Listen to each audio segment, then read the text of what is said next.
وشق البحار. بسم الله الرحمن الرحيم.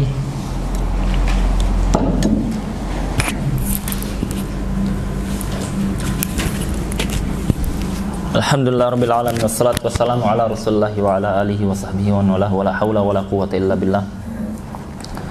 Allahumma ighfir lana wa liwalidina wa limasyikhina wa liman lahu haqqun alaina wa lil muslimina wal muslimat. Allahumma hdina lima ikhtulifa fihi minal haqqi bi idnik. Innaka tahdi man tasya' ila siratin mustaqim.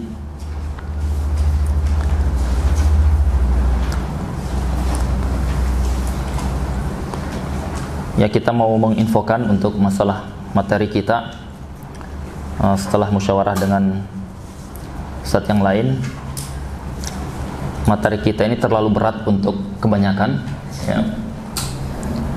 Memang Anda rasakan seperti itu, wajah-wajah bingung itu banyak. Wajah bingung banyak, wajah galau lebih banyak lagi. Kita mungkin mau ganti pembahasan yang lebih ringan, yang kira-kira semuanya butuhkan dan mudah difahami.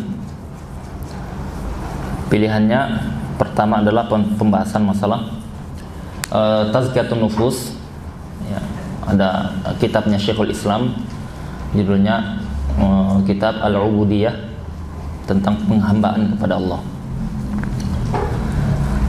Pembahasan yang kedua, opsi kedua itu tentang masalah Qasasul Anbiya, kisah-kisah para nabi ya, kisah-kisah para nabi. Yang ketiga itu saran dari antum, mau yang mana ya, terserah ya. Lanjut apa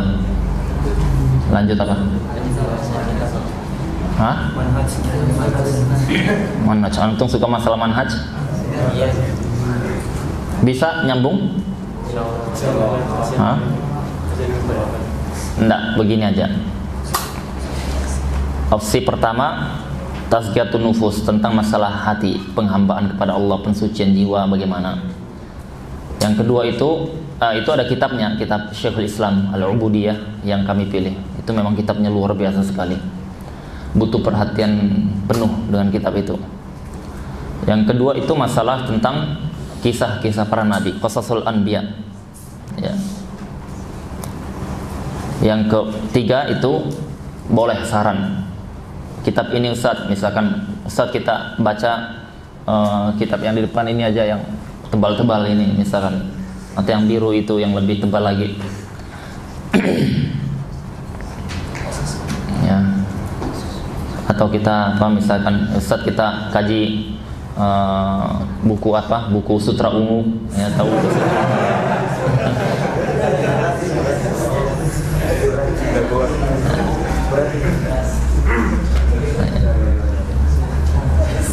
boleh ya. Yang pilih opsi pertama atau opsi pertama berarti lanjut pembahasan ini ya, mungkin ya dengan bahasanya dimudahkan sedikit, tapi memang pembahasannya memang ya seperti itu ya. Ana mau bahasakan turun lagi kayak gimana, sulit. Bisa mungkin dilambatkan, dikasih khulasahnya, kesimpulannya ya, pembahasan ini. Ini opsi pertama. Opsi kedua tadi kitab Tazkiyatun Nufus. Opsi ketiga Qasasul Anbiya, kisah para nabi. Opsi keempat kalian boleh saran. Opsi pertama angkat tangannya ya. 1, 2, 3 angkat tangannya. 1, 2, 3, 4, 5 1, 2, 3, 4, 5, 6, 7, 8, 9 9 orang. Opsi kedua tentang Tazkiyatun Nufus. 1, 2, 3, 4, 5, 6, 7. Kok antum angkat tangan lagi? Oh ya, ulangi. 1, 2, 3, 4, 5, 6, 7, 8, 9, 10, 11, 12, 13, 14, 15, 16, 17, 18. Berarti yang pertama kalah sudah. 18. Opsi ketiga tentang kisah para nabi. Ya. Hah? 2 hari toh? Habis kan apa Tazkiyatun Nufus Jumatnya kisah nabi. Bentar dulu, hitung dulu nih. 1, 2, 3, angkat tinggi. 1, 2, 3, 4, 5, 6, 7, 8, 9, 10, 11, 12, 13, 14, 15, 16, 17, 18, 19, 1, 2, 2, 3, 2, 4. Ya.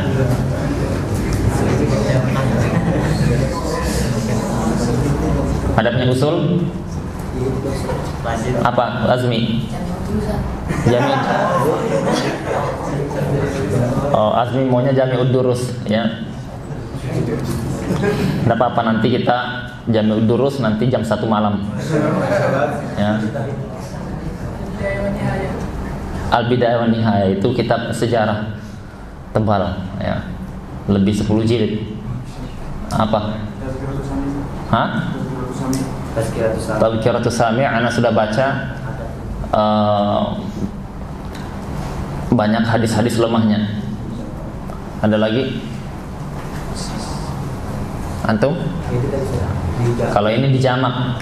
Habis sama mati itu Kan kita ada 2 malam. Ya. Yang malam pertama berarti bulan madu ya.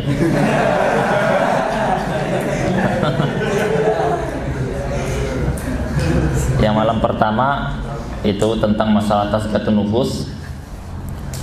Tazkiyatun Nufus pentingnya, bukan perkara remeh itu. Ya. Wajib setiap paling sepekan sekali minimal itu. Ya. Tazkiyatun Nufus. Sebenarnya Tazkiyatun Nufus itu di zaman dulu mereka mencukupkan dengan Al-Quran.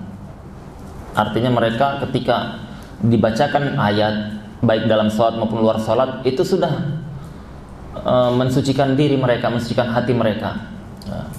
Dan itu paling tepat, paling mengena itu salat malam, tidak ada yang lain. Tidak ada yang lebih hebat dibandingkan salat malam itu dalam Tazkiyatun Nufus. Karena di situ ayat Al-Quran berbicara, ya, menasihati kita ketika kita sendiri di hadapan Allah, orang-orang tidur, tidak ada yang lihat. Makanya usahakan kalau kita mau sholat seperti itu jangan dilihat orang. Kalau dilihat orang kan muncul hati kita hal-hal yang bisa merusak amal. Ya, dahulu salah seperti itu. Mereka pergi ke hutan, sholat sendiri, ya, di hutan sana. Nah, yang hari kedua berarti Qasasul Anbiya. Ya. Yang setuju dengan seperti ini angkat tangannya. Di jamak. 1, 2, 3, 4, 5, 6, 7, 8, 9, 10, 11, 12, 13, 14, 15, 16, 17, 18, 19, 20, 21.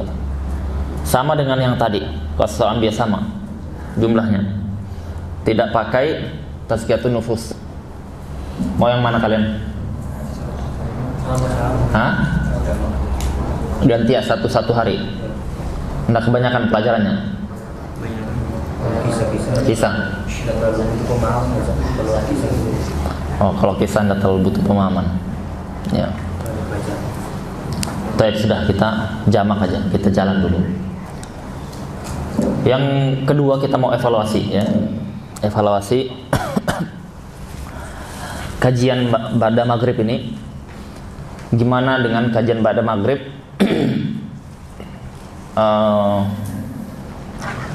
Yang sudah setuju bagus, ya, lanjutkan, angkat tangannya.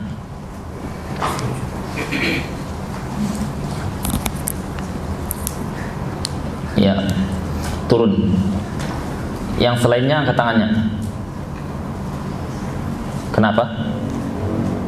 Ada masalah apa? Pengen lebih untuk murojaah pelajaran yang di kelas. Oh, dipakai murojaah. Iya. Setiap pada maghrib tidak usah ada kajian, maksudnya berarti? Ya mungkin malam ahad, malam seperti yang lalu itu. Seperti yang lalu. 2 kali atau 1 kali. Oh, antum? Kebanyakan. Hah? Kebanyakan. Kebanyakan. Yang tadi angkatannya siapa lagi? Usman? Kebanyakan. Antum? Siapa lagi angkatan? Kenapa? Waktunya kurang strategis. Waktunya kurang strategis. Yang bagusnya gimana? Ada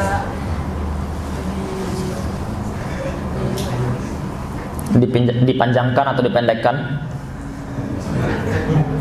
kalau dipanjangkan berarti 1 minggu itu harus berapa kali ya?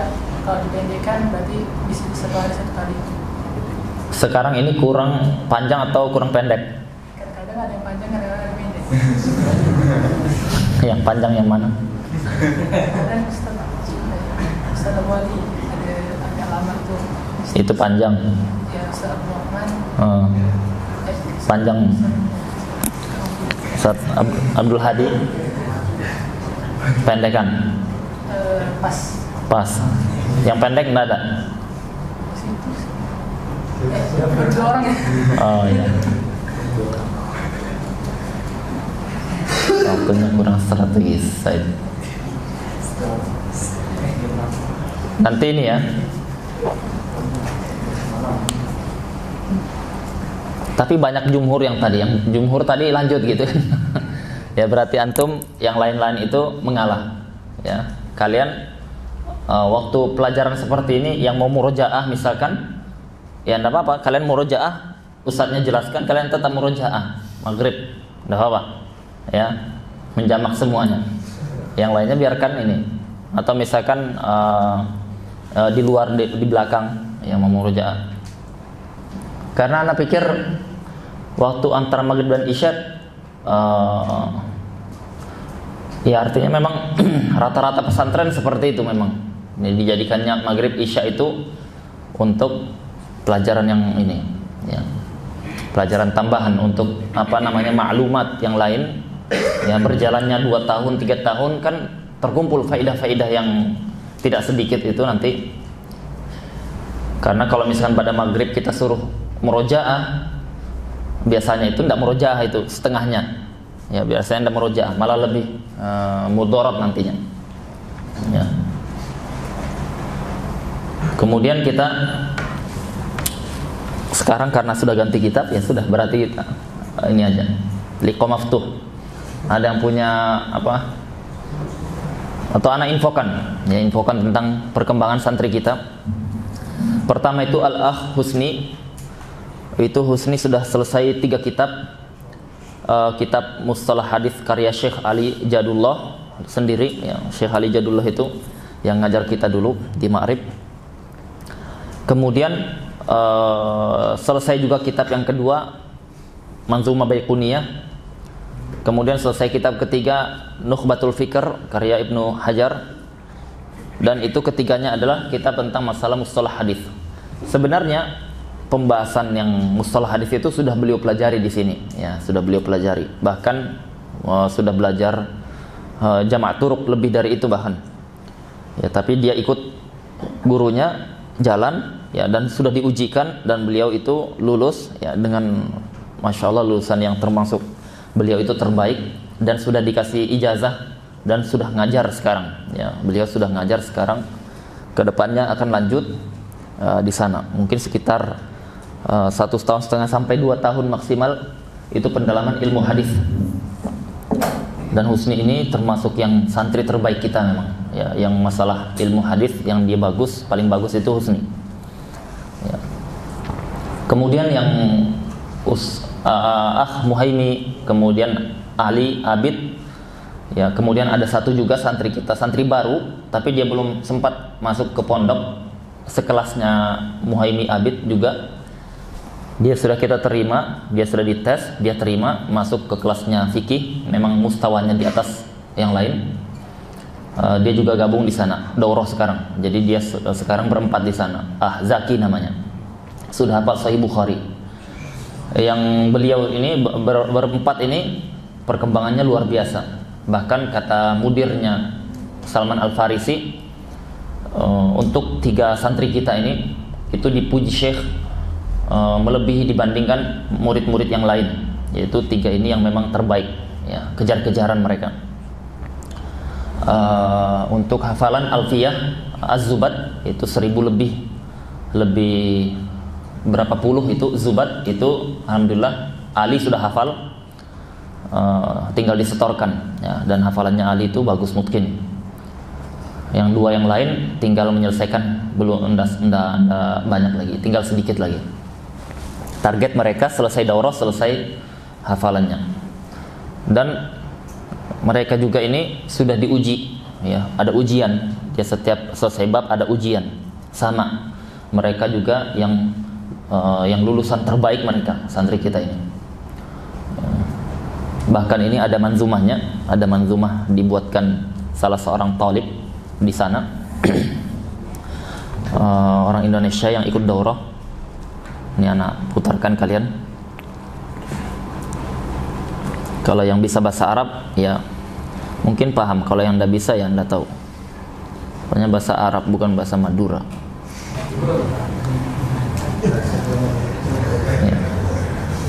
قال الناظم أبو حصري حفظه الله تعالى: 4 مجتهدين وهم الفقهاء علماؤنا بسم الله الرحمن الرحيم حمد الله عباده الكرام من معهدهم نداء السلام شبابنا 4 مجتهدين وهم الفقهاء علماؤنا 4 رجال وهم علي وعابد والثالث مهيمي والآخر ذكي قد تزوجا والآخرون لم يكونوا أزواجا يصلون على النبي والآل والصحب وهم نجوم في الليالي وبعد فالأول حافظ الزبد ثم الثاني أهل الفهم خير الأسد ثم الثالث المجتهد الهمة في درسه والرابع العلامة في حفظ صحيح البخاري والفهم يسر لهم أمورهم يد الإكرام في الدورة مع شيخنا سعيد في سلمان الفارسي اسم المعهدي من كانت بدايته محرقة فكانت نهايته مشرقة يا رجال العلم ويا ملح البلد من يصلح الملح إذا الملح فسد ولن ترجع الأيام التي مضت فأوصيكم أن من ثبت نبت فهذه منظومتي صنعتها لهم لينفعهم الله بها منظومة أبي حصر الجكجاوي ولد إندونيسيا وهو الجاوي الصلاة والسلام على النبي والآل والصحب وأولي الألباب والحمد لله الذي علمنا في مجالس علمية احفظنا من الكورون الشديدة والفتن لله الحمد له الثناء الحسن. Insyaallah kan. Antum pasti tahunya cuma Al-Jawi, ya kan?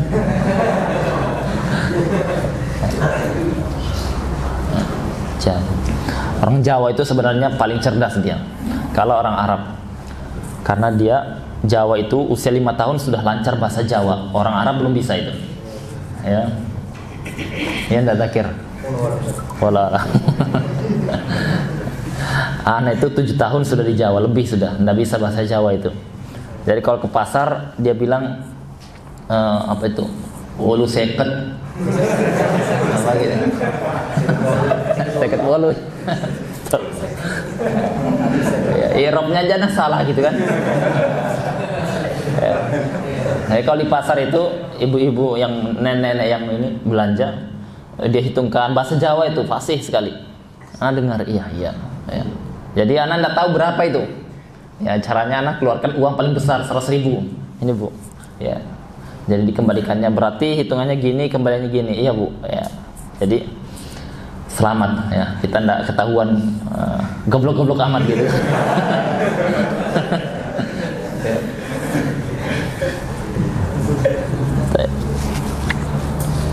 Gini aja, antum ada pertanyaan tidak? Ada pertanyaan atau ada apa yang bisa kita ini? Enggak ada kepikiran kajian sudah. Ya. Kalau ada cerita, ya. Kalau ada pertanyaan, ya ada punya pertanyaan enggak? Ini Masya Allah ya, yang nanti akan lanjut di kita santri itu ada 4 orang di Tawangmangu dengan Husni 5 orang. Dan di sini yang sekelasnya itu berarti si Goni, ya. Goni mana Goni? Nggak ada. Goni yang juga masya Allah, Goni itu pemahamannya bagus, hafalannya juga bagus.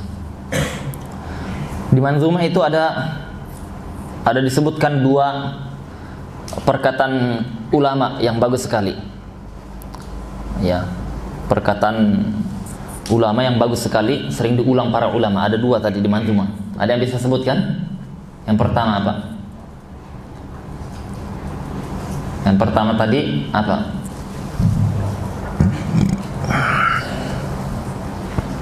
Hah? Afif, enggak ada ingat? Jawi gitu. Atau Tony, Anda ada ingat? Tadi. Ya. Apa?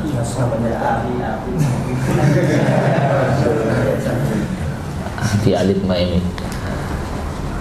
Itu ucapan ulama, tulis ini bagus nih perkataannya.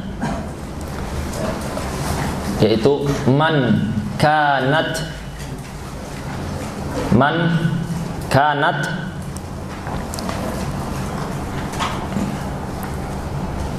tulis ya, atau di depan buku kalian karena ini bahasa motivasi yang bagus sekali. Man kanat bidayatuhu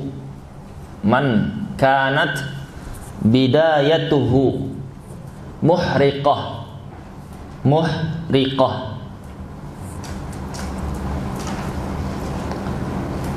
kanat nihayatuhu musyriqah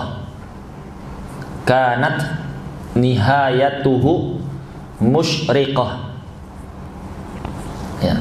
Man kanat bidayatuhu muhriqah kanat nihayatuhu ya, kanat nihayatuhu musyriqah, kanat nihayatuhu musyriqah. Sudah? Apa Wahyu ulangi? Man kanat bidayatuhu muhriqah kanat nihayatuhu musyriqah. Iya. Man kanat bidayatuhu muhriqah. Artinya apa? Siapa bidayatuhu yang awal dia belajar, awal dia itu usaha, muhriqah itu sampai dia sangat upaya keras ya. Muhriqah itu usaha keras sekali ya. Muhriqah itu seperti orang terbakar ya. Saking sulitnya, susahnya, banyaknya ujian, lelahnya, letihnya ya, dia harus menahan lapar, dia harus menahan kantuk, dia harus menahan banyak berbicara, dia harus menahan banyak tidur. Itu muhriqah ya. Banyak ujiannya ya. Dia diuji, misalkan orang tuanya sakit ya, dia tetap bersabar, bertahan sebentar, bertahan dulu untuk sesuatu yang lebih mulia ya. Untuk sesuatu yang lebih mulia dan lebih berpahala untuk dia dan orang tua dia. Atau dia itu harus meninggalkan keluarganya yang jauh, meninggalkan dunianya, meninggalkan anak istrinya. Itu namanya man kanat bidayatuhu muhriqah. Siapa yang dia awal permulaan dia beranjak untuk menuntut ilmu, menghafal Al-Quran, belajar agama, maka kanat nihayatuhu musyriqah, maka akhir dari jalan dia itu akan musyriqah. Musyriqah itu akan bercahaya, akan cemerlang, akan bahagia, akan sukses, akan menang ya. Ini sering diulangi oleh masyayikh kita. Barang siapa yang awal dia ketika dia belajar, nanti ketika berdakwah, dia itu apa?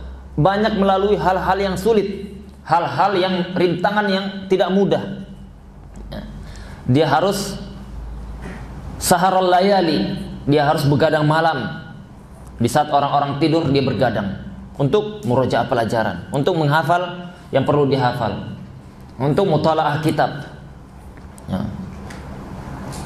Siapa yang dia seperti ini kondisinya, maka akhiran dia jauh hasilnya dibandingkan orang yang santai-santai. Meskipun dia cerdas, ada orang cerdas, tapi dia itu semangatnya kurang. Biasa dia kalau semangat, tapi cerdas. Ya, ada orang kurang cerdas, pemahamannya pas-pasan, hafalannya lambat, tapi dia begadang, dia murojaah, dia kemudian dia berusaha untuk bertanya sampai bertahun-tahun seperti itu. Ya, dia bersabar dengan lambatnya yang dia fahami, lambatnya hafalan dia. Maka orang yang seperti ini dia jauh lebih diangkat derajatnya nantinya. Ya, dia akan jauh lebih diberikan Allah Subhanahu wa taala hasil yang memuaskan. Ya, itu nihayatu musyriqah. Ya. Kenapa? Karena sudah berlaku sunnatullah, kaidah kaun, kaidah alam semesta ini, al jaza'u min jinsil amal. Balasan sesuai dengan apa yang kita amalkan. Kalau kita itu melakukan tindakan 50%, hasilnya pun sama 50%. Kalau kita itu total 95%, 99%, 100%, maka hasilnya pun akan sama. Ya, tidak akan usaha itu mengecewakan hasil, atau hasil tidak akan mengecewakan usaha. Ya, tidak akan mengecewakan. Oleh karenanya, minimalnya dia kalau misalkan usaha dia bergadang, dia bangunnya paling awal, kemudian dia itu banyak bertanya, kemudian dia kurangin makan, kurangin waktu tidur, kurangin waktu ngobrol. Ya, untuk apa? Untuk persiapan sesuatu yang dia persiapkan ini. Dia siapkan istana yang besar, dia siapkan bangun yang kokoh. Maka yang seperti ini tunggu waktunya dia akan jadi. Ya. Dan orang-orang seperti ini memang dia tidak banyak. Orang-orang seperti ini tidak banyak. Ya, kita berkumpul 100 orang, yang dipilih itu kan taufik dari Allah. Ya, taufik dari Allah dia. Dia bisa semangat seperti itu, dia bisa istiqamah seperti itu sampai bertahun-tahun, itu kan taufik dari Allah, bukan dari dia. Ya, biasanya dipilih beberapa orang gitu. Ya. Dan kita cerita sedikit ini dulu waktu mondok pesantren itu, kita sekitar kelas itu 60 orang, daftar masuk belajar 60 orang. Kebetulan anak itu yang paling terakhir datang, karena waktu itu kondisinya belum ada uang, belum ada dana untuk belajar. Karena tidak ada yang biayai, telat datang donasi, donatur itu akhirnya telat. Ya, mungkin sekitar sepekan atau lebih sedikit, 2 pekanan. Orang sudah belajar, kita baru datang. Kemudian dari sekian banyak, ya, dari sekian banyak teman-teman yang belajar itu, tidak semuanya dia bertahan. Ada yang di tahun pertama gugur dia. Ada yang alasannya dia mau kerja, ada alasannya dipanggil orang tua, ada yang alasannya tidak ada biaya, ada yang alasannya mau pindah sana, mau pindah sini, ada yang alasannya itu karena pengen nikah. Itu namanya rawaiqut talab, ya. Penghalang-penghalang orang dari menuntut ilmu, yang digitukan kitabnya. Jadi penghalang-penghalang orang menuntut ilmu itu banyak. Ya, di antaranya itu tadi, dia pengen nikah, atau dia tidak ada biaya, atau dia mau pindah. Yang paling banyak itu gara-gara mau pindah-pindah itu. Ini yang paling banyak. Dan ini adalah afatu talibil ilm, penyakitnya penuntut ilmu dari zaman dulu, mau pindah-pindah. Ya. Orang dia kalau mau melihat orang yang sukses itu, jalannya para ulama sejak zaman dahulu, dia tidak meninggalkan apa? Tidak meninggalkan tempat belajar dia sampai dia ambil ilmu di situ. Sudah tidak ada pindah dia ke tempat lain. Ya, itu adanya rihlah al-muhadditsin, rihlahnya para ahlul hadis itu dari zaman ke zaman seperti itu. Sudah habis ilmu di sini, pindah dia. Al-Imam Syafi'i, dia belajar dengan Imam Malik sampai wafatnya Imam Malik. Jadilah dia yang paling menguasai madhab Imam Malik, Imam Syafi'i itu. Baru dia pindah rihlah. Ya. Setelah dia rihlah, dia ketemu ilmu baru, dapat ilmu baru di situ. Akhirnya dia punya usul, kemudian dia tingkatkan kualitas ijtihad dia, kemudian dia ijtihad, dia bantah madhab gurunya, madhab Imam Malik dengan madhab Muhammad Ibnul Hasan Syaibani. Maka kalau kita melihat para ulama memang seperti itu. Kami pun waktu kita di Yaman dengan guru kita itu, dia adalah termasuk murid dari Syekh Mukbil rahimahullah ta'ala. Orang Indonesia itu banyak punya kesalahan dalam metode dalam rihlah. Kenapa? Kata Syekh, karena kalian itu datang jauh-jauh dari negeri kalian, ditanya mau ngapain di Yaman ini, mau ilmu apa yang kalian cari, semuanya Syekh, pokoknya semuanya, sebanyak-banyaknya akan pelajari. Tidak seperti itu ulama, ya. Ulama dahulu dia datang ke negeri 1, ke negeri 2, negeri 3, itu cari yang dia butuhkan. Terkadang mau cari sanad yang tinggi, ya, dia sudah dapat hadisnya, dia rihlah untuk cari sanad yang lebih ali, lebih tinggi. Terkadang dia ingin membenarkan hadisnya, ini hadis ada tidak hadis yang sahih, ya, yang dia terima itu hadisnya dhaif, ada tidak riwayat yang sahih, dia rihlah. Atau dia itu memang sudah habis guru yang bisa diambil di negerinya, baru dia pindah rihlah.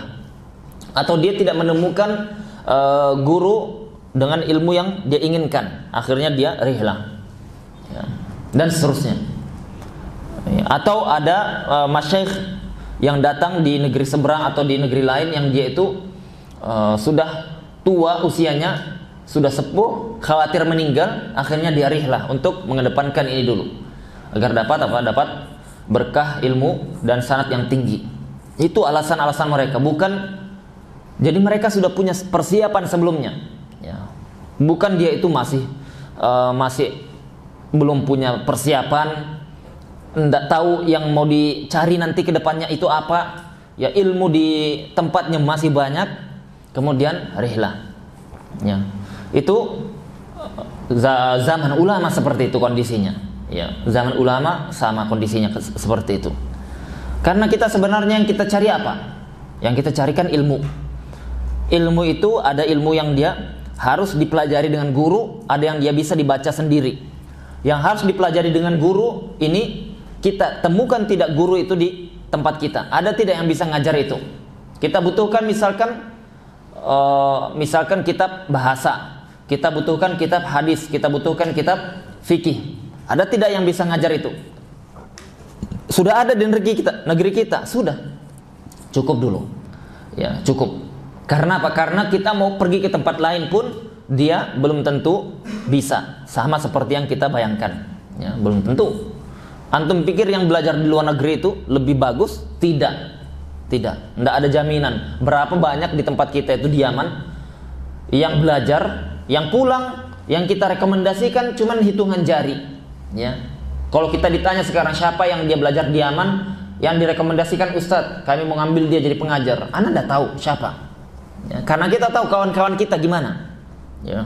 Mau dia di Yaman, mau dia di Mesir, mau dia di Madinah, mau dia di Riyadh, kurang lebih aja penuntut ilmu itu, kurang lebih aja, ya.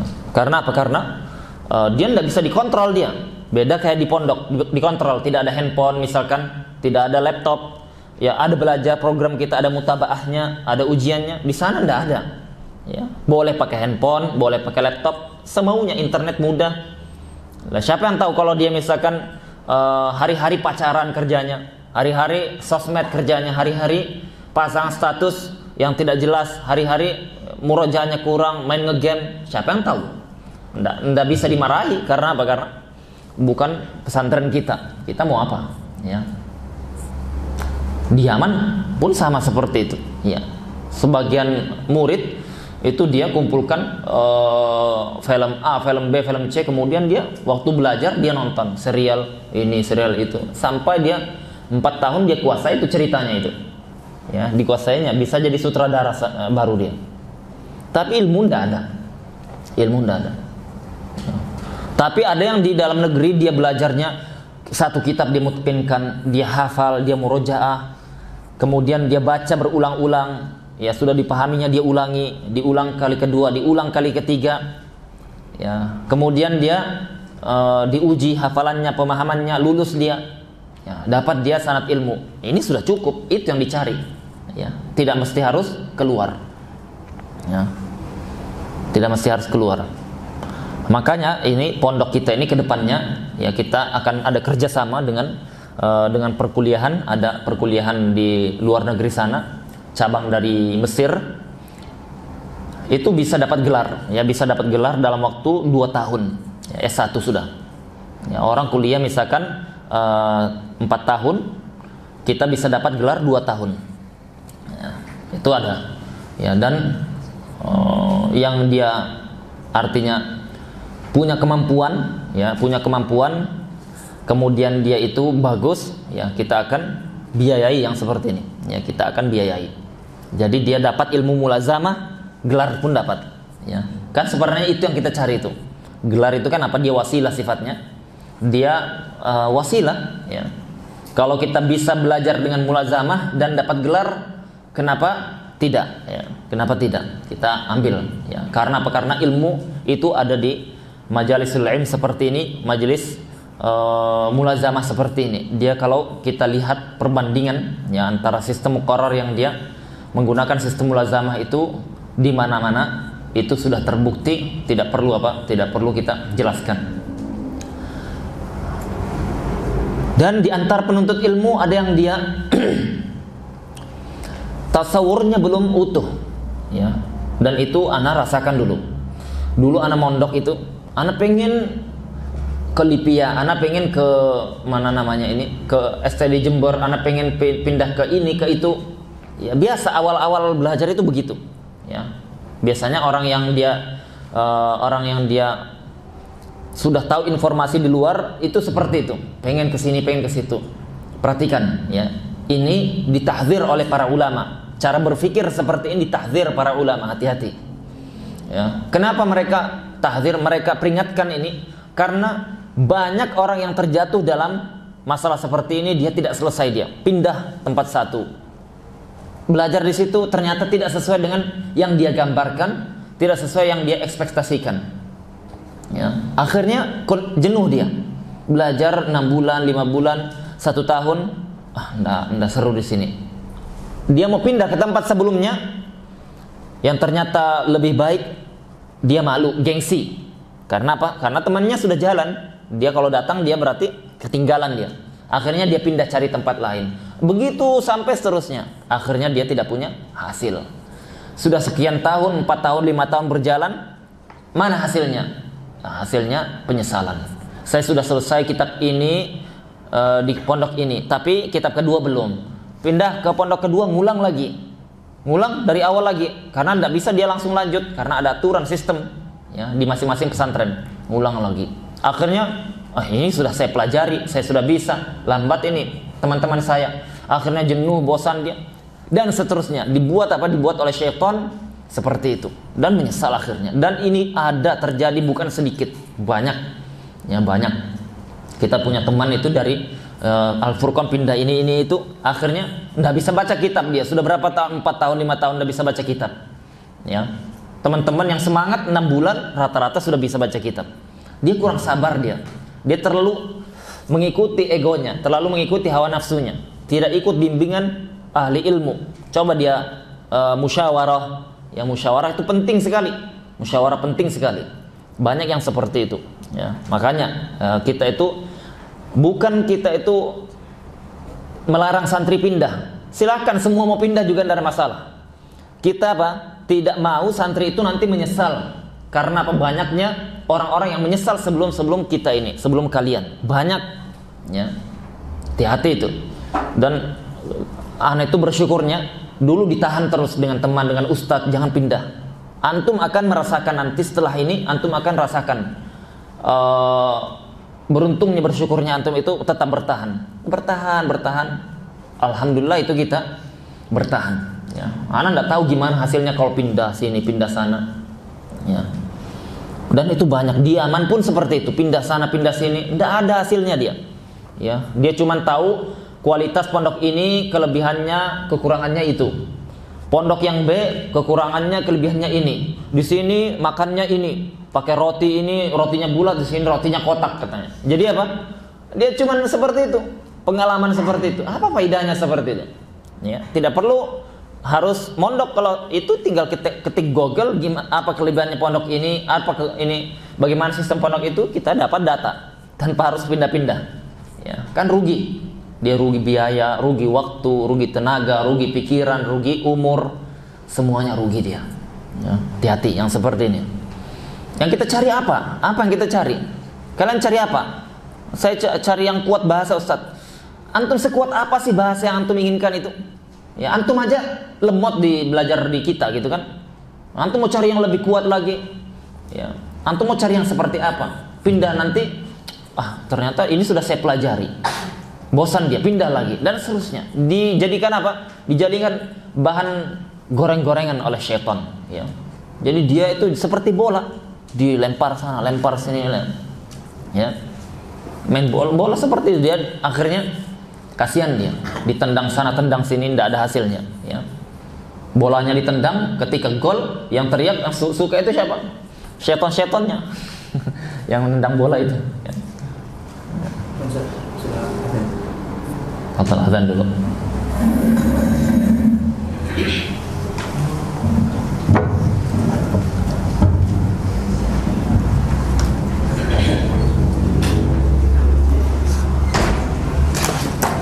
Allahu Akbar, Allahu Akbar,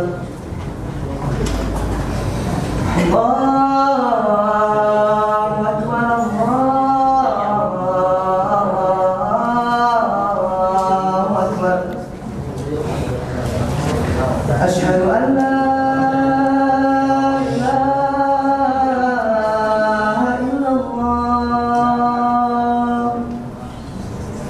أشهد أن لا إله إلا الله أشهد أن محمدا رسول الله أشهد أن محمدا رسول الله حي على الصلاة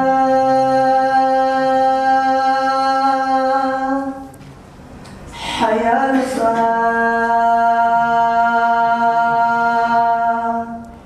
حي على الفلاح حي على الفلاح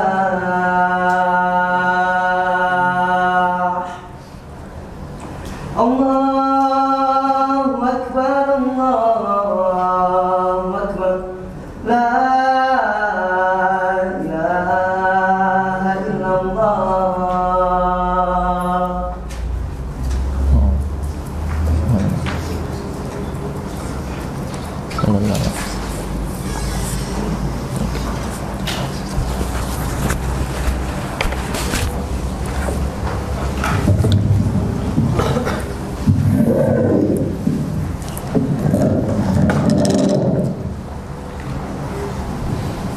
Ya, jadi kesimpulannya kita tentukan apa yang kita cari. Kita hadaf yang kita inginkan, goal tujuan kita apa. Ya. Kalau kita sudah menentukan itu, apa yang kita cari itu ada, sudah ini, jangan kemana-mana lagi. Jangan toleh kanan, toleh kiri. Jangan terpengaruh dengan A, B, C. Jangan tergiur dengan iming-iming ini itu. Enggak. Tujuan saya itu. Ya. Ana dulu itu, pokoknya tujuan ana bisa membaca kitab. Ya, bisa baca kitab. Kejar itu, selesaikan gimana caranya bisa baca kitab. Ya, secepat-cepatnya, tidak butuh waktu yang banyak. Jadi misalkan muqarrar kita itu 6 bulan. Ya, ana harus kejar ekstra. Ya, kalau bisa 1 bulan bisa baca kitab, kenapa harus tunggu 6 bulan? Ya, kenapa harus? Karena apa? Karena kita itu kan kuliah dulu. Cara berpikir kita itu sudah, ngapain kita itu habiskan waktu kalau misalkan bisa cepat? Ya. Jadi kita kejar, ya, sampai itu kakak kelas kita, sudah tawaf sudah kita itu A, B, C sampai Z itu kita sudah minta. Tolong didik saya, bimbing saya, mau baca kitab. Ya seperti itu.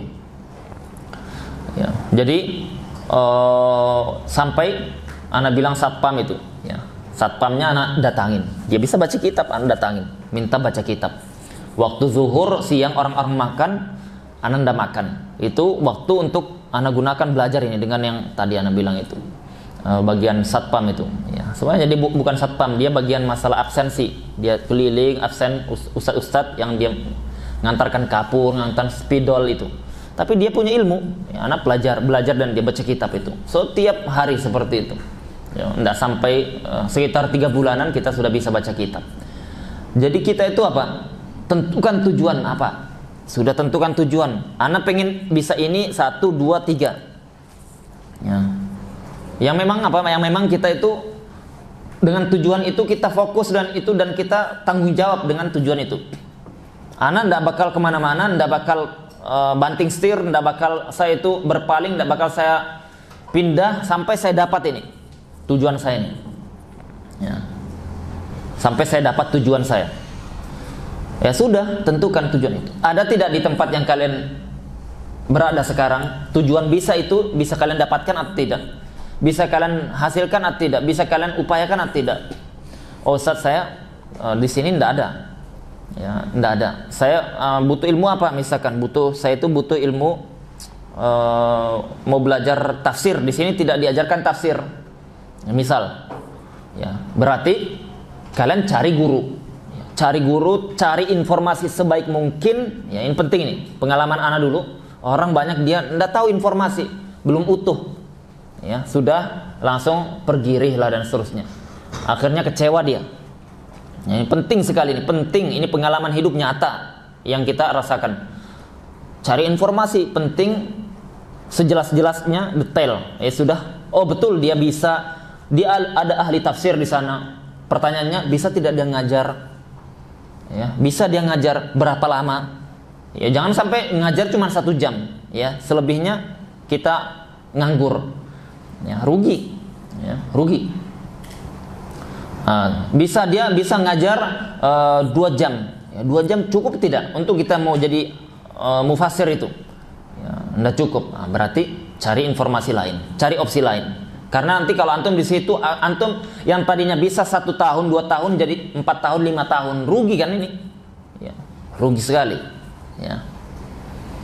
Orang kalau dia dagang, dia misalkan kembaliannya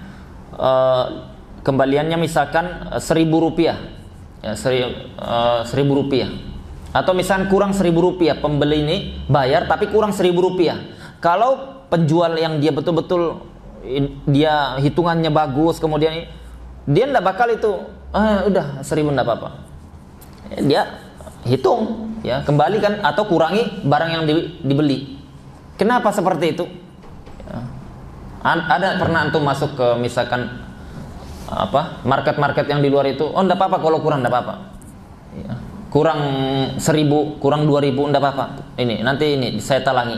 Ada seperti itu. Kan kita enggak boleh itu. Ya. Kalau enggak kita kurangin barang yang kita ambil, ya kan? Kurangi. Ya. Kenapa? Karena mereka 1.000 ini kalau dikalikan 10 orang, dikalikan 100 orang, dikalikan 1.000 orang, banyak hasilnya dia. Ya, rugi dia. Ya. Nah, kita menuntut ilmu. Ya, saya misalkan waktu untuk membaca minimalnya 4 jam sehari. Orang membaca kitab itu sehari minimal 4 jam. Kalau kurang dari itu, maka dia tidak bisa disebut penuntut ilmu. Penuntut ilmu apa itu? Penuntut sayur dia. Penuntut pentol, penuntut cilok. Ya. Untuk ilmu 4 jam minimal sehari. Karena itu ada standarnya seperti itu. Penghafal Al-Quran ada standarnya, penuntut ilmu ada standarnya. Ya. Maka dihitung itu. Nah kita, enggak apa-apa, saya hari ini baru 3 jam, ada 1 jam enggak apa-apalah. Ya. Enggak bisa. Penuntut ilmu itu harus hitung-hitungan seperti tadi pedagang itu. Enggak boleh dia bilang 1 jam kurang, enggak bisa. Ini berlanjut nanti. Besok kurang, besok sampai selama 1 tahun dikalkulasi. Ya Allah, ternyata apa? 1 jam yang saya sia-siakan itu dikalkulasi jadinya misalkan jadi 3-4 bulan. Ya, rugi dia. Ya. Sama ketika kita murojaah pelajaran, ketika kita menghafal Al-Quran, menghafal ini, ya sama. Kita misalnya menghafal manzumah, minimal kita targetnya 5. Kadang 4, kadang 3, enggak apa-apa. Jangan, enggak bisa. Enggak bisa. Udah 4, 4, 5, 5. Istiqamah dan itu. Ya, nambah 1 oke lah, nambah 1, 2. Jangan sampai nambah terlalu banyak, nanti putus habis itu. Terlalu semangat ngegas habis itu putus, besoknya enggak. Udah 5. Meskipun nambah mampu, sudah biar stop dulu. Karena apa? Hari esok masih ada, ya. Allah Subhanahu wa taala suka yang mudawamah. Kita itu istiqamah meskipun sedikit. Ya. Kita bilang enggak apa-apa 1 kurang 2. Lah itu dikalkulasikan selama 1 bulan, 1 tahun berapa itu? Ya. Kalau kita hitung-hitungan penuntut ilmu, kita menuntut ilmu itu harus bakhil kita. Bakhil apa? Bukan dengan bakhil dengan dunia, bakhil dengan waktu, ya. Bakhil antum harus dengan waktu itu, ya. Ada bakhil, ada syahih. Bakhil itu ada uang, ya. Ada uang, dia kalau traktir temannya ndak mau dia. Untuk dia mau, untuk dia beli bakso mau. Traktir teman ndak mau, bakhil dia ini. Ada syahih, dia untuk dirinya aja ndak mau, apalagi untuk orang lain. Ya, aduh saya itu kalau misalkan beli baju lebaran, aduh hitung-hitung dia. Lebaran setahun sekali, tapi ini kan bisa saya gunakan untuk ini, untuk itu, saya tabung. Akhirnya dia ndak apa-apa lah, saya pakai baju merek teh botol sosro yang dia dapat gratisan, atau caprinso yang dia dapat gratisan. Yang penting dia apa? Yang penting dia bisa tabung uangnya. Itu syahih dia itu. Ya, jadi bakhilnya kuadrat. Ya. Bakhilnya kuadrat. Ya, ini kalau perkara dunia, bakhil seperti ini, syahih seperti ini dicela Al-Qur'anul Karim. Ya. Tapi kalau dalam waktu penuntut ilmu, ya harus dia bakhil. Ya, harus bakhil dia. Ya. Kita belajar baca, atau kita itu mutolaah, atau kita murojaah, atau kita hafalan. Ada teman datang ajak ngobrol. Ya kita itu harus bakhil dengan waktu kita, ya. Sibuk, masyghul la yushghal. Al-masyghul la yushghal. Orang sibuk jangan dibuat sibuk. Ya. Jadi kalian harus bakhil terhadap waktu kalian. Ya. Ada belajar murojaah. Ada 1-2 orang murojaah ngajak bicara terus, ya. Imma antum pindah atau dia pindah. Nasihati dia. Ya akhi, antum kita mau belajar, kita waktu kita ini enggak banyak. Ya, berjalan seperti ini kita ngobrol terus setengah jam dikalikan 1 tahun, banyak itu. Ya, harus kita bakhil dengan waktu kita. Menuntut ilmu, kalau dia tidak melakukan sistem perencanaan seperti ini, rugi dia. Tentukan tujuan apa. Ada di sini, ada. Sudah istiqomah, ngapain cari di lain, ya kan? Ngapain cari di lain? Karena kita sekarang ada yakin. Ya, keluar belum tentu ada. Ada yang bisa ngajar juga ada, belum tentu dia bisa kasih waktunya banyak. Kalau bisa kasih waktunya banyak, belum tentu dia itu nanti pelajarannya fokus. Kalau pelajarannya fokus, belum tentu nanti diujikan. Ya, karena itu pengaruh, ya. Pengaruh semuanya. Mutabaatnya itu penting, ya. Mutabaatnya itu penting. Ya. Jadi kita ini di sini menggunakan sistem yang kita memang sudah kita ingin maksimal lah, maksimal. Kita sudah nggak mampu lebih dari ini, nggak mampu lebih dari ini.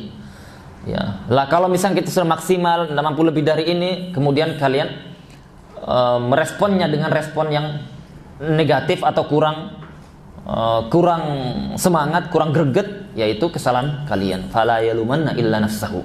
Ya, nggak bisa baca kitab sudah ustaz begini. Ya, dilihat siapa yang salah ini. Ya, tidak praktekkah atau tidak murojaahkah, tidak persiapankah?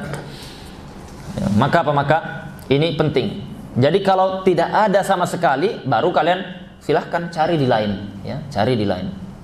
Ya. Sama dulu kita itu belajar kita di Yaman itu istifadah ilmu hadis dengan ilmu fikih lebih banyak dibandingkan ilmu yang lain. Ketika kita ingin belajar hadis dulu itu kita datangi syekhnya, ditanya, antum mau belajar apa?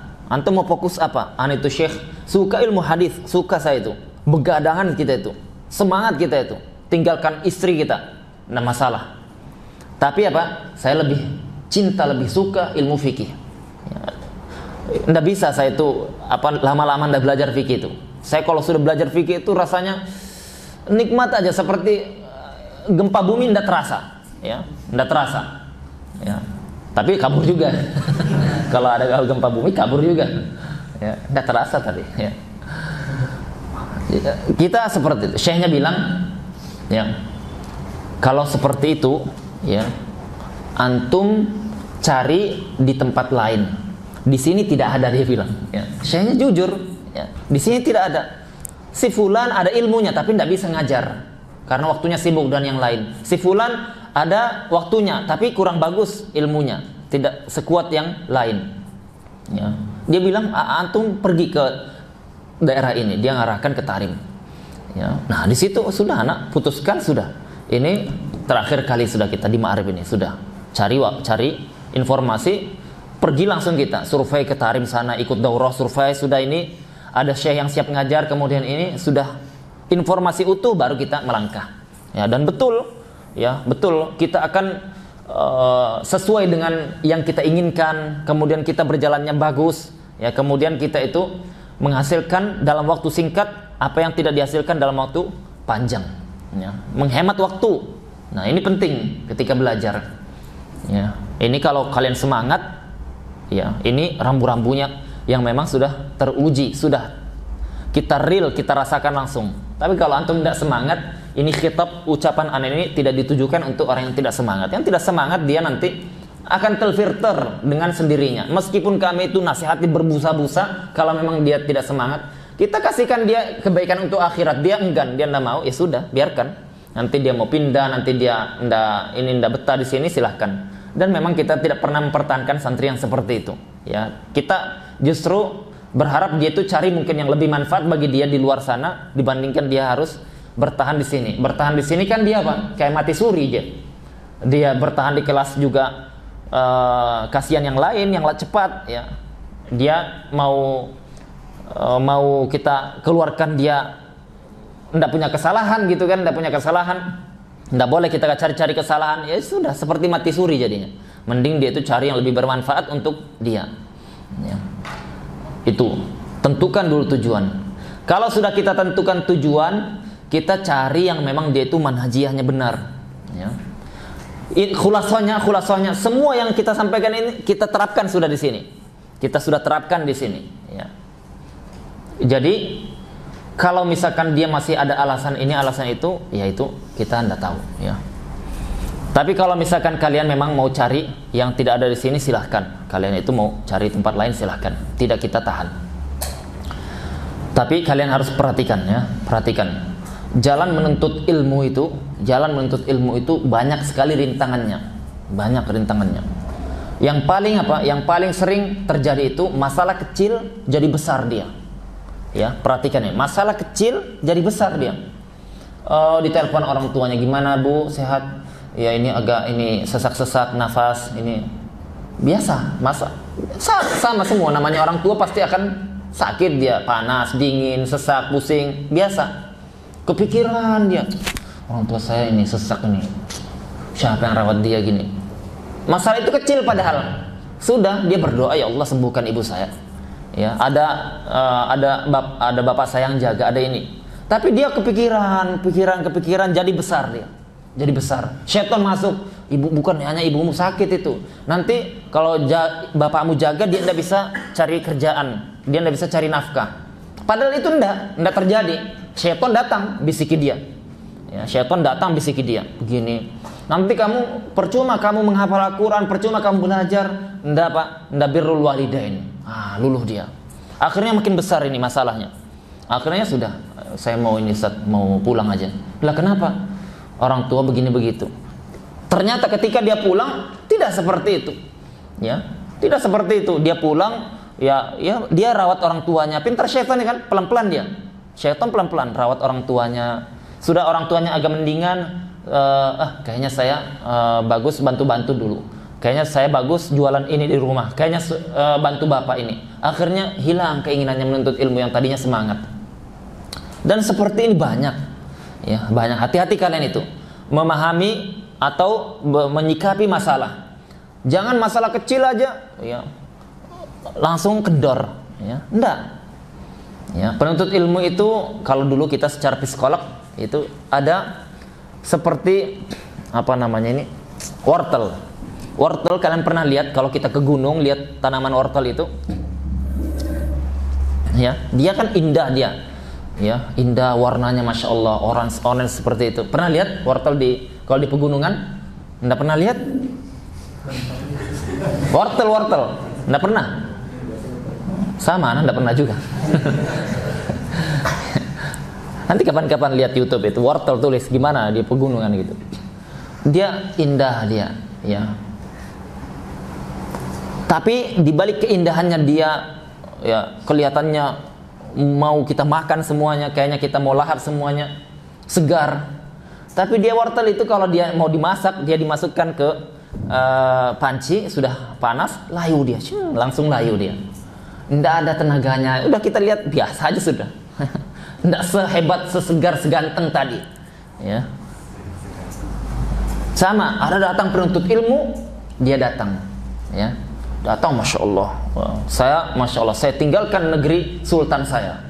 Pergi ke negeri antah berantah. Masuk dia ke daerah kita ini.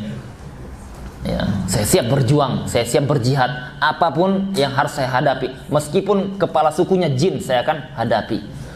Belajar dia, Masya Allah, semangat. Baru dapat masalah sedikit, disuruh jadi jamiat tolabah. Ustaz, saya ini mau belajar di sini. Ya, saya enggak datang di sini untuk ngurus orang. Baru dapat masalah seperti itu sudah dia kendor, ya. Kendor dia. Kayak wortel itu, ya. Gagah dia, disiram sedikit dengan masalah sudah layu, ya. Seperti orang yang dia tidak pernah makan 3 hari, ya. Akhirnya apa? Dia tidak bisa menyikapi kondisi. Baru dapat masalah sedikit, baru jamiat tolabah, ya. Antum baru berapa ini? Kita dulu 700, 800, 1000 orang kita hadapi, ya. Tapi itu banyak, kita faedahnya banyak, ya. Bahkan anak katakan orang kalau dia mondok, dia belum pernah megang jadi jamiat tolabah, dia keluarnya akan beda. Tidak punya mental orang-orang seperti itu, yang tidak pernah merasakan, tidak punya mental dia. Beda orang dia dari awal dia khidmat, belajar untuk ngurus temannya, belajar untuk saling memahami, belajar untuk dewasa, belajar untuk memberi manfaat, belajar untuk empati, belajar untuk mandiri. Kan itu pelajaran yang banyak itu, ya, pelajaran banyak. Karena dia real, pelajaran langsung, lapangan, bukan teori. Ya, antum cari di Google pun tidak ada itu. Ya, itu penting. Ya, kita jadi dewasa seperti ini. Sebab itu tadi, menghadapi masalah demi masalah. Orang dia akan mentalnya bagus, mentalnya kuat karena dia mendapati masalah demi masalah. Ada yang dia itu bagus dia, ya, seperti kalau dulu disebutkan doktor, dia doktor S3 jurusan psikolog, kopi katanya. Santri paling bagus itu seperti kopi katanya. Bagaimana kopi itu? Kalian pergi, bagaimana kopi itu kan pohonnya biasa gitu, pohonnya biasa, tidak seperti wortel yang bagus warnanya, biasa dia, ya. Kemudian kopi itu diambil, dia ada gula, ya, ada susu, kopi bisa Pak menyatu, ya. Kopi itu bisa campur teh, bisa campur susu, bisa campur air panas, bisa campur air dingin, bisa tanpa gula, bisa pakai gula, bisa semuanya. Kopi itu, ya. Jadi dia filosofinya penuntut ilmu yang bagus itu yang seperti kopi, mentalnya hebat dia. Dia kondisinya, di pelajaran ustadznya jarang masuk, tetap dia belajar. Karena dia belajar karena Allah, bukan karena ketika ada ustadz saja. Belajar dia. Ketika tidak ada musyrifnya, dia tetap murojaah. Karena dia belajar karena Allah, bukan karena diawasi musyrif. Ya. Ketika dia disuruh khidmat untuk pondok, dia tetap belajar, tetap khidmat. Karena dia tahu bahwasanya ke depan dia akan khidmat lebih besar daripada sekarang. Ya. Seperti kopi dia. Dia menghadapi masalah biasa, masalah besar kecil, saya tetap kokoh, saya tetap bisa mengkondisikan segala kondisi.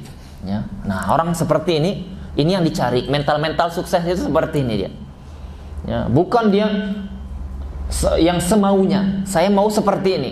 Ya. Kita itu dimanapun, kita itu harus mengkondisikan kondisi, bukan kondisi yang harus tahu kondisi kita, atau bukan orang yang harus memahami kita, enggak. Antum pulang dakwah, ya, ndak bisa antum katakan saya mau itu dakwah kepada orang-orang yang dia itu sudah bisa baca kitab semuanya, yang lain saya ndak mau ajar, atau saya itu maunya yang dia yang dia itu semangat saja, yang lain enggak. Saya maunya yang dia itu sudah lancar sholat malamnya, lancar baca Al-Quran, yang lain enggak bisa. Ya. Dakwah itu apa kondisi di situ di lapangan kita perbaiki. Ya, kita perbaiki, bukan kita cari yang baik-baik kemudian kita datang hasilnya sudah jadi. Maka kita sama. Datang ke tempat ini tidak lepas dari masalah seperti di tempat lain. Semuanya ada masalah. Antum pulang pun ada masalah di rumah. Antum ke pasar ada masalah. Antum keluar ada masalah. Ya, sama tempat kita. Maka kita itu pintar-pintar mengkondisikan diri. Ya. Bagaimana kita bisa seperti COVID yang dia kondisi disiram air panas tetap dia nikmat diminum. Mau tanpa gula, mau dengan gula. Ya. Maka kalian belajar untuk mendewasakan diri. Jangan terlalu ikuti ego kalian. Jangan mengikuti sesuatu yang belum pasti. Ya. Karena kaidahnya al-yaqinu la yazulu bisyak. Sesuatu yang yakin itu tidak bisa gugur dengan ragu-ragu. Karena sudah yakin dapat tempat di sini. Ya. Kita sudah kondisikan pengajar itu yang memang dia sudah belajar, yang dia punya sanad, yang dia pernah berguru, dia juga murojaah, dia juga persiapan. Ya, kemudian kurikulumnya kita kondisikan sedemikian rupa, kita musyawarahkan. Ya, kita musyawarahkan. Kita ya Allah, rapat itu yayasan itu mungkin paling aktif yayasan kita yang rapat terus. Ya, kita sepekan mungkin bisa sampai 3 kali 4 kali rapat itu. Ya, untuk apa? Mikirkan bagaimana kita bisa memberikan untuk penuntut ilmu yang terbaik. Ya. Yang terbaik. Maka kalian harus paham kondisi itu, jangan terlalu terpukau dengan di luar, ya. Terkadang apa? Terkadang kita lihat gunung, indah sekali gunung itu. Ya Allah, gunung bagusnya, hijaunya.